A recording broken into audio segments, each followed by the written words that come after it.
We'd like to welcome to our studios here at Calabash TV, no stranger to Calabash TV. Martin, welcome to Martin James, welcome to Calabash TV. Obviously, you're presenting ECCO, you're the head honcho from ECCO. So we have the ultimate authority here. And this is going to be an ongoing conversation with you about ECCO and probably members of ECCO as well, in terms of the music situation in the Eastern Caribbean, where ECCO has its footprints and so on, and some of the issues that we want musicians and writers and so on to be aware of across the board in terms of the music rights and the other things that ECCO represents. So good to have you here. Right. Well, thank you very much, Bernard. I am indeed pleased and very happy, that we've started. We continue the conversation, but we started this new vibe really, and I'm just happy to be here. Let me just say, hats off to my team. Greetings to the ECCO team, the staff, the board of directors, supporting the efforts of the creatives across the OECS and by extension the members of ECCO. And thanks to Calabash for the partnership, and as we take the business of music across the OECS. Yes, and it's an interesting time as well as we start 2026.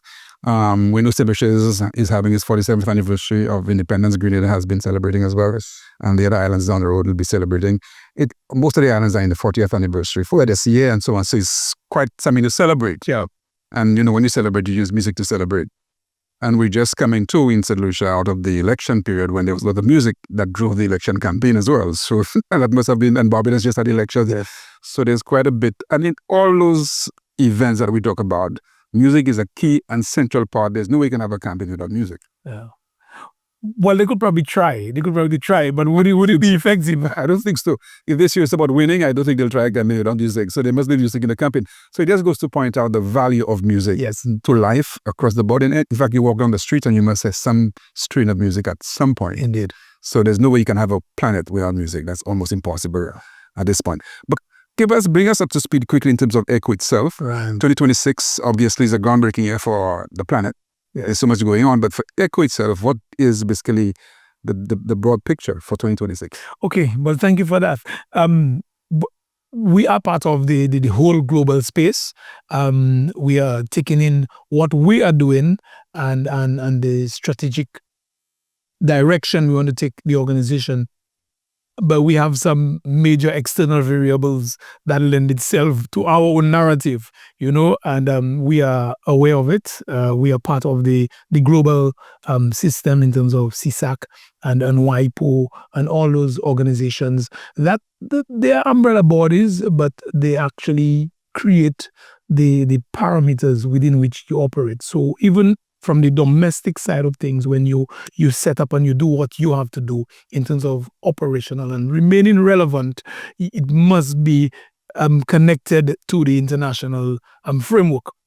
So that being as it is, we are pleased to have then one of the largest payouts, in ECCO's history, if you want to put it that way, for 2024. So.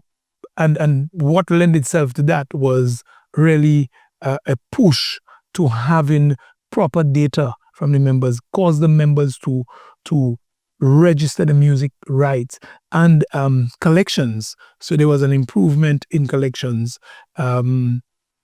although there's a lot more work that needs to be done.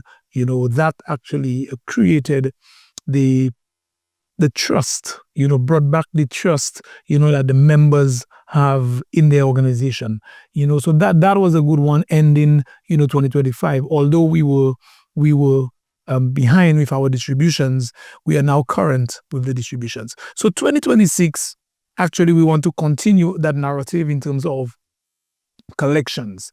We have a major anomaly, if you want to put it that way, with legislative harmonization across the OECS.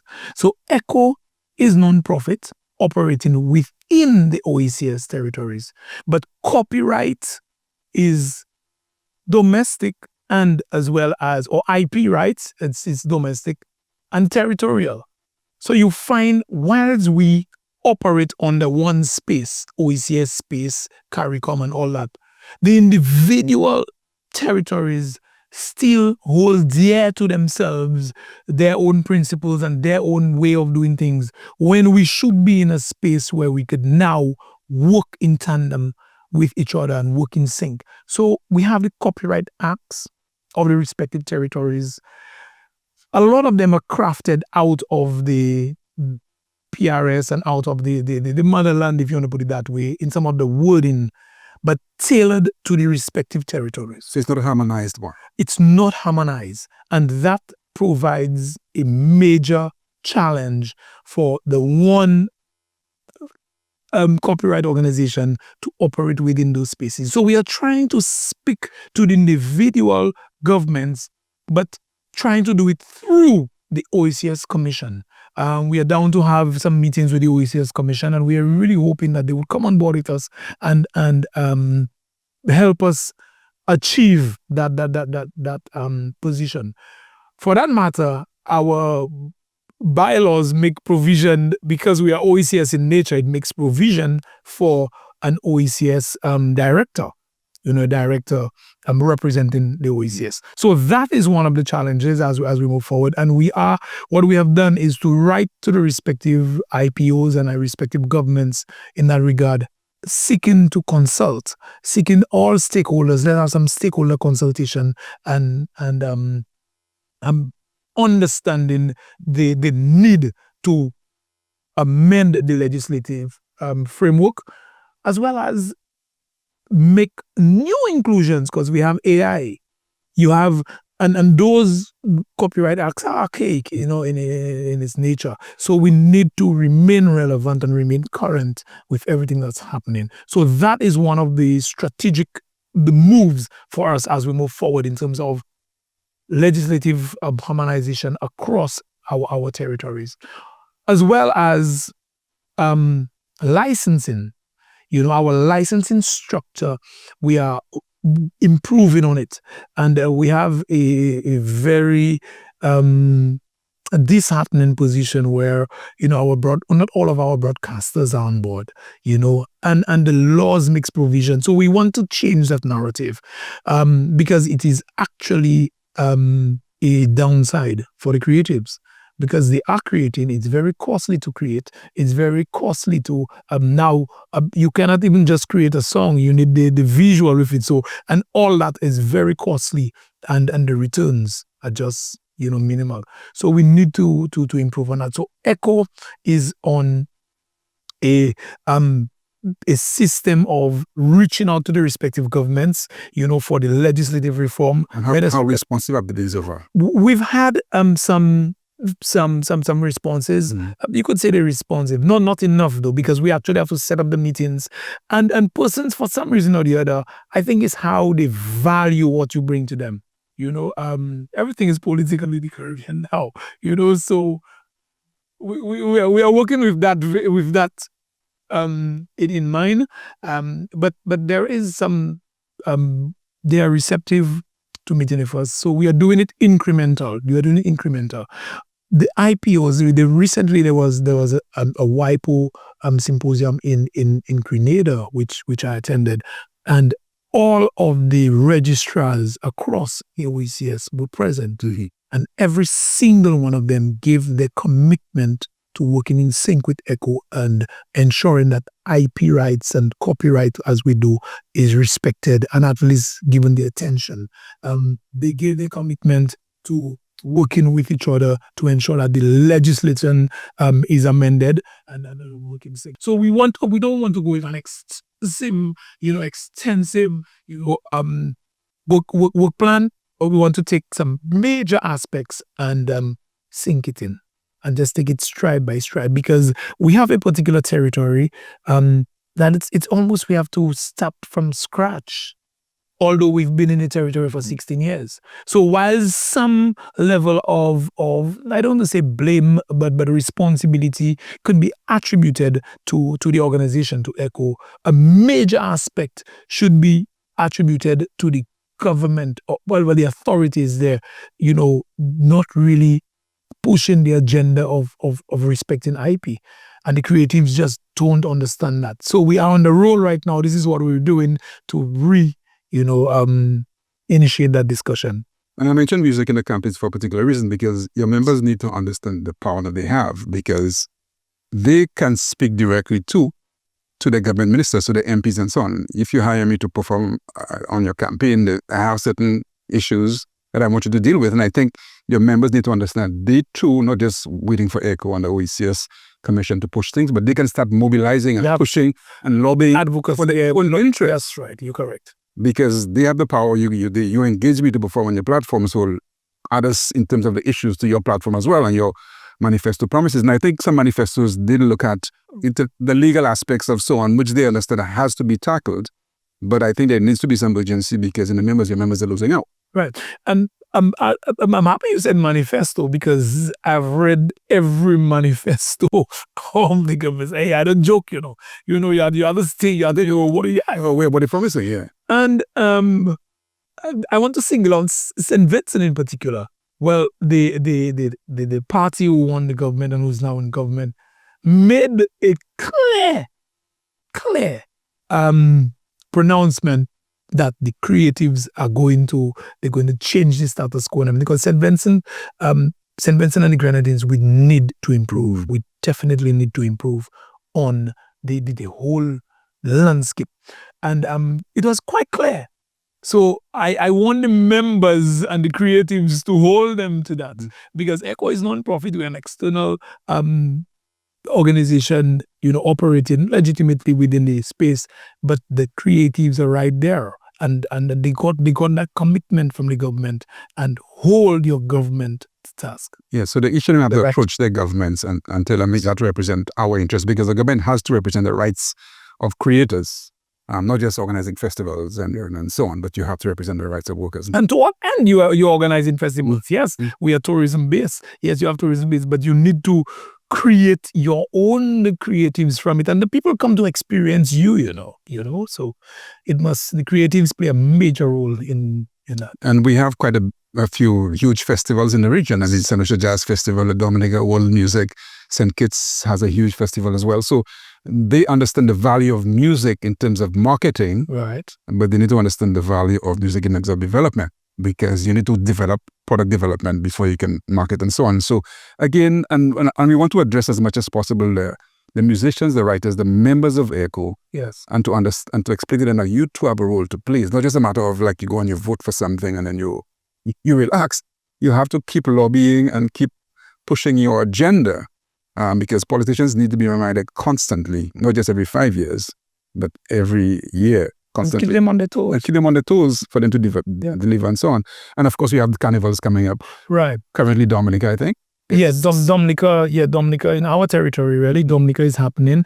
And then you have, right after Dominica, you have St. Lucia Carnival. And then you have, within the St. Lucia Carnival, you're talking about Vinci Mass. And then you have Grenada Spice Mass. You have Grenada Spice Mass. And Cesar Martin. Around the same time. And St. Kitts and Nevis would have been in December, So, the festivals, as ECCO, we have to monitor all the shows, and what you would find is at those festivals, especially the carnivals, that's where you get the heightened use of the locals' music, and they should be earning more.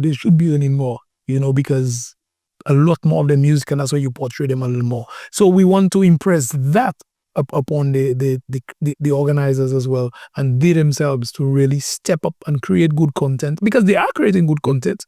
And what I could tell you is the persons earning the biggest checks from ECCO are the persons that are current and keep doing and just remaining, and the social media in place. And you need to put all those things. Most times you find a creative is cook, bottle, wash, and doing everything for themselves. And we could very well understand why it would start so. But if you are going to make it in this very treacherous industry, you need to have the resources, around you, And and I think that's one of the things that even we try to encourage when we speak to creatives, that we know the value of collaboration. So everybody understood collaboration and the sort of value of collaboration, but there's also the collaborations you need to do with your support system.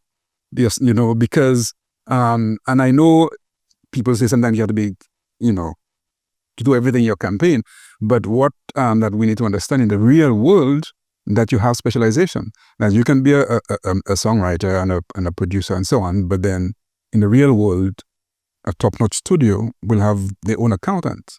So whereas you need to be savvy, financially savvy, but there's nothing wrong with you doing a collab with an accountant, saying, listen, you can organize a business plan for me because you know all the lingo, that's right, all the technical information on it, where I'm focusing on my music. And then you may need to team up with somebody who's involved in marketing, so you have to build a team and not divert all your energies into trying to do everything. Because just this morning we spoke with an artist from England who's doing exceptionally well, and he was talking about he has his management team, and then he has his tour manager, and he has and he has meetings with all of them to make sure that they're on top of the game and that you're representing his interests. Right. And so our musicians need to understand too that you need to build your team. Your team is not just your fans and your producers, but in terms of the other support acts that you need, your accountant, your lawyers, and so on, to represent your interest. Right. Well, what I can say to that is, you're correct.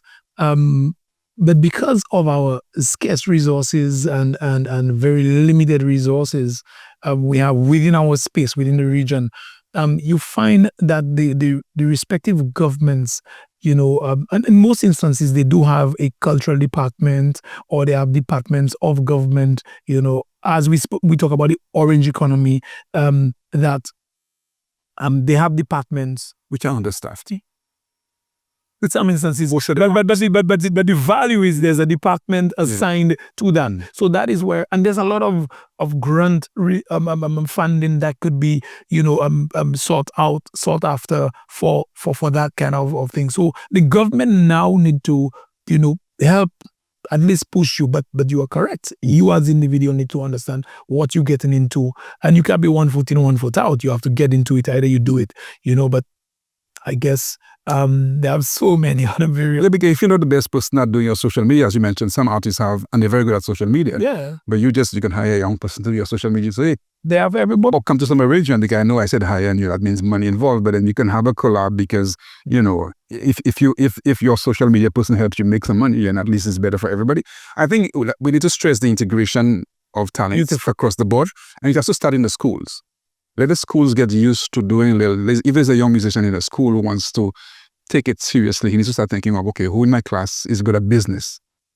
And who in my class is a good art student who can do my artwork for me, and so on. And then start the collab at this point. We just have to, because collaboration is big, and in business, it's necessary. It's necessary. It is. On that end, ECCO and the board of directors, they bought into the idea I presented, and we are actually looking at doing a module. It's almost like an ECCO academy.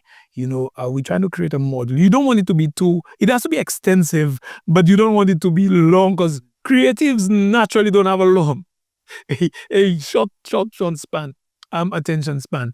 And but we want to do it and infuse it in the education system, where they have the music, but the business of music is normally lacking, because most times 90% is the business and 10% is the talent, for it to really make. So if you want to make it and you want to take music as a career, because it's there, you want to take it as a career, you need to understand the music business. And that is so ECCO is now developing this module in collaboration with some educators and technical individuals, for us to now go to the ministries of education and try to have that music business in there. So all these things we are trying to re-educate and educate, and we want it accredited, of sorts, because it needs to have some level of weight, some level of value to the creatives themselves. It will not only be open to our members, but we want it available to the members as well as users or anybody, enthusiasts or anybody that want to get into the music business. So these are some of the conversations we're having, and we would really love if the OECS Commission and all the respective territories could jump on board and support us. So these are part of the plans that we want to unveil for 2026. A major part for 2026, we've started on it, is an ECCO in collaboration with other agencies, and ECCO Music Awards. We've not had it. It's in the planning stages. It will not happen for 2026 because you want a year of data. You want to do it very, very, very extensive and rich. So that is part of the plan as we continue on it. We are in talks already, and an OECS Music Awards, ECCO OECS Music Awards, along maybe partnered with another agency. And I know Dominica had their Music Awards fairly recently, which was a very impressive event. And what I liked quite a lot about the Dominica Music Awards is that they were presenting music across all platforms. It wasn't just the popular forms, but also the folk music. Even the guy down who blows the conch shell, I think, was celebrated at the awards. And so one of the things that I think too that we need to understand is that our folk music is just as important as our pop music. It may not be commercialized, yes, but that is key in terms of celebration of our Caribbean. What makes us unique? That's it. Your fingerprint. That's it. In terms of one thing I would love, Bernard, and I'm saying it, is that the governments or whoever putting up those awards and those things. So I've seen a couple. The Dominican one is a private venture, I think. Yes, and I think there is always a private With some venture. support there. But in as much as it is with some support from the government, but as much as it is private, you do not have many organizations across the OECS that could give you the data that ECCO could give you. We have the data and we could share that, albeit it is confidential and working. But if we are working in sync, we could provide the data, and we need those kind of collaborations in the best interest of the creatives and for us to represent our region as a whole, because we are part of the Latin America, and in terms of the creatives, they have paired us with Latin America and the Caribbean. And the Latin America aspect, they are huge. And I don't think we have recognized how fragmented we are as a region, and how I'm not going to say how fragmented we are. Let me stick to how fragmented. And we need those synergies. We need to present one voice. We're actually not presenting one voice. So it's not unique to the music. Music is actually helping in presenting it, because the collaborations, the soca music, the reggae music, the collaborations, all those things actually led. What music is doing for the Caribbean, I think our politicians are feeling. So we need to recognize that the value of the music and what we do. So ECCO is strategically placed. And that's why ECCO must survive. ECCO must survive not just for the purpose of the creatives, but in bringing together the whole orange economy and the ecosystem, the music ecosystem across not just the OECS, because we are partnered with through Access, which is the Association of Copyright Societies, Barbados, Trinidad, Jamaica, Belize. We have this umbrella body, and I just came from a meeting. So we meet regularly to discuss, and we have shared resources, shared costs, all those things that we bring, and it's valuable to the nation, not to the nation, to the region rather. So it's very important that we do it in sync with each other. Yeah, definitely. And one of the partners we must not forget at all in this conversation is the media. You're currently part of a media setup, but the media too needs to understand that it has a critical role to play in supporting the creative sector and creatives in the Eastern Caribbean as well. Yes, major. You are so correct. There's one particular media house that deserves a standing ovation, and if the creatives really do understand the value it brings to their earnings, they would definitely support. And I'm so grateful, that they understand the value, and we want that same understanding to resonate across the OECS. And it's Calabash TV, so you should probably check about it's Calabash TV,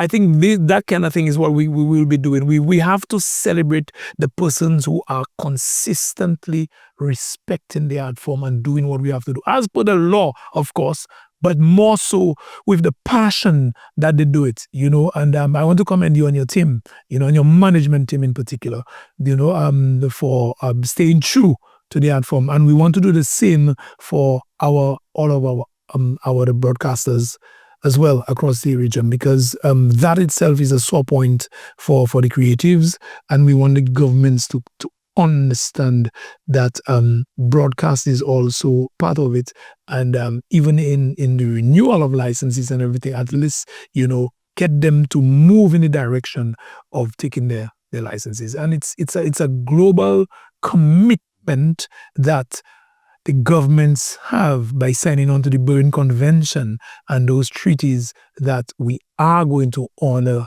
the copyright of all members of the territories that have signed on, or the countries that have signed on.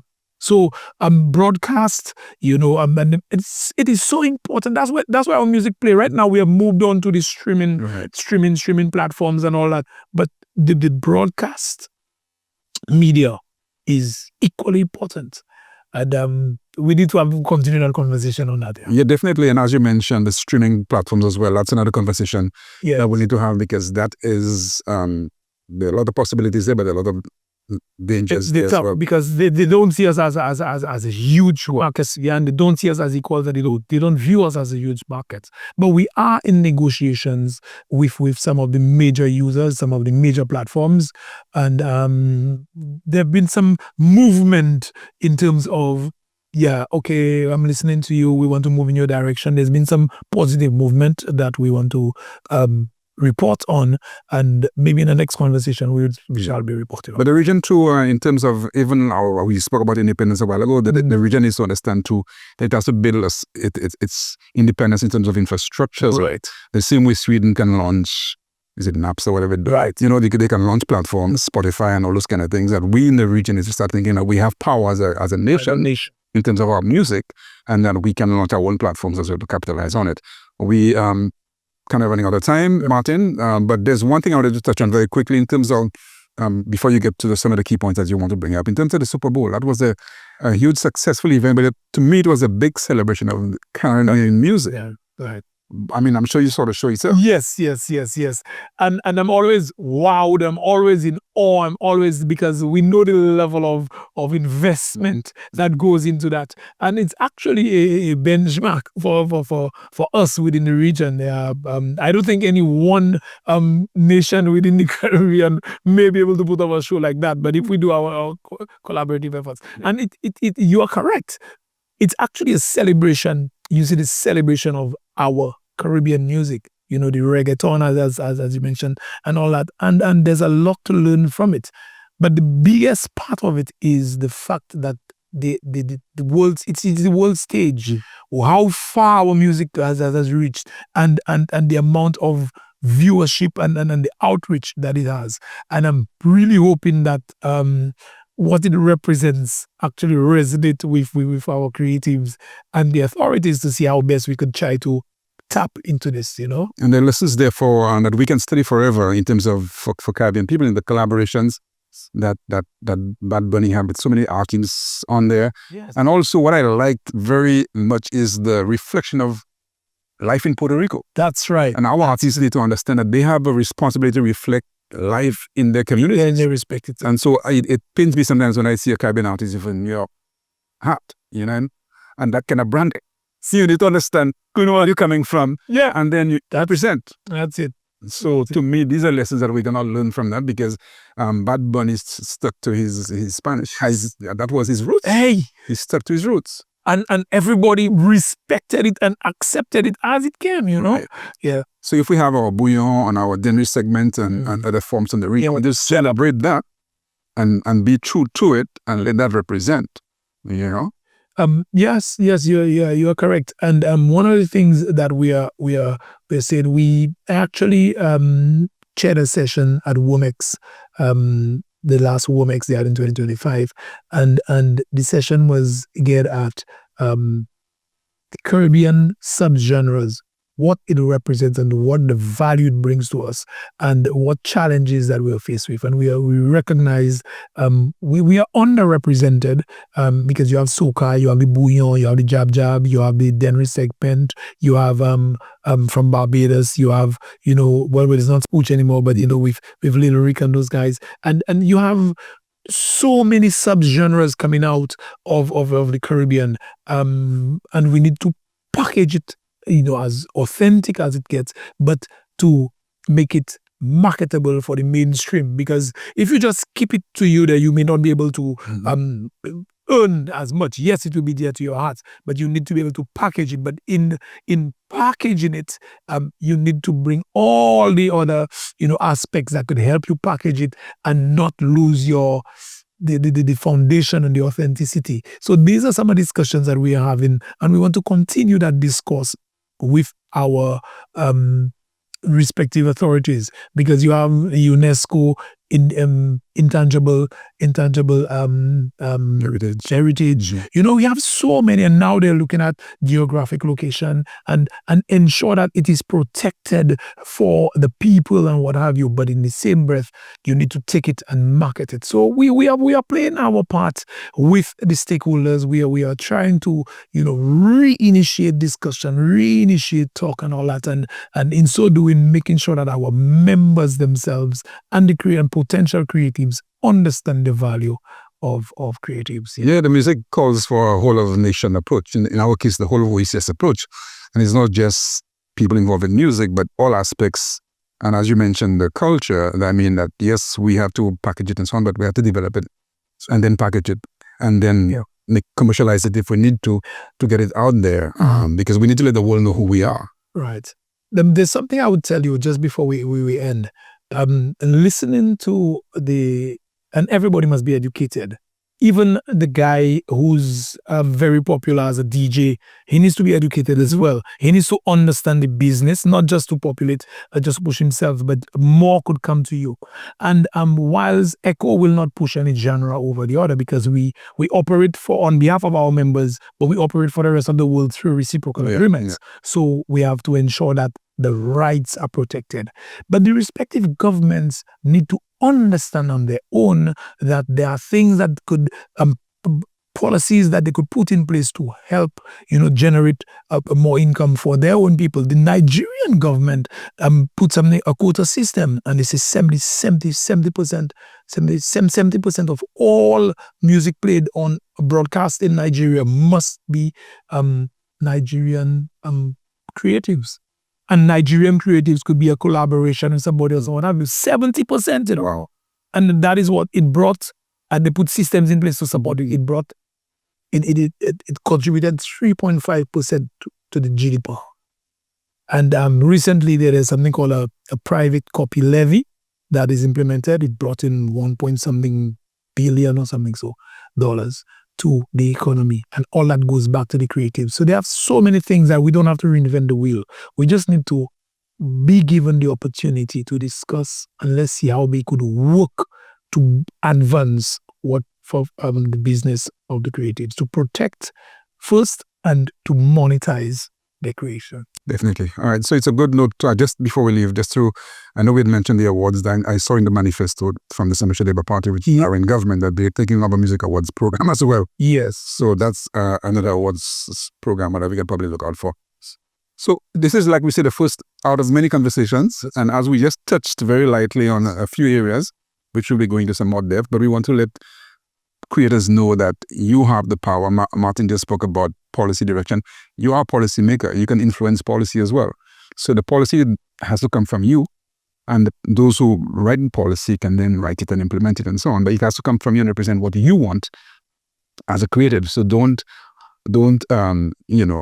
outsource your ability to write policy as well. And so we encourage creators to get into that decision, into that habit of writing policy and then submitting it for consideration and for implementation later on. So we'll discuss that. Now, to be fair, ECCO is more of a collective than a development organization, but you're raising the awareness. And it's part. It's part of our mandate as well to have developed and to do all that, because in protecting, you have to develop, you have to do all those things. So these are the other. Yes, it's part of our mandate as well. Excellent. So thank you so much for giving us the time. We'll have a few more conversations on this, and we appreciate our viewers from the other islands as well, who are part of the ECCO footprint. So thank you for being here, and again, keep mobilizing and keep agitating for your own interests. Yes. Thank you very much.